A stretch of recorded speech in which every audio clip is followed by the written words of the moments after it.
তোমরাও আমাদের সঙ্গে এই প্রোগ্রাম বয়কট করো।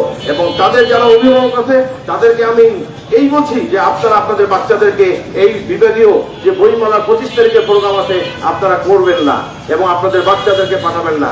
এবং যতদিন পর্যন্ত এর সুরাহা না হয়েছে ততদিন পর্যন্ত, শিল্পীর মর্যাদা যতদিন পর্যন্ত আমরা না পাবো ততদিন পর্যন্ত এই আন্দোলন চলবে।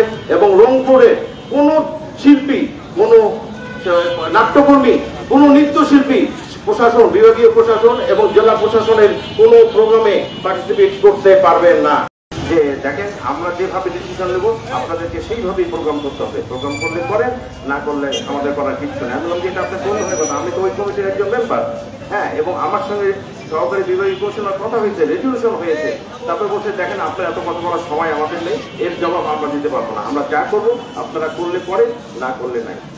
তারা এখন আর সাংস্কৃতিক কর্মীদেরকে পছন্দ করে না, যার কারণে আজকে থেকে রংপুর প্রশাসন, বিভাগীয় প্রশাসন, জেলা প্রশাসনের সকল সাংস্কৃতিক প্রোগ্রাম রংপুরের সকল শিল্পীরা বয়কট করবে।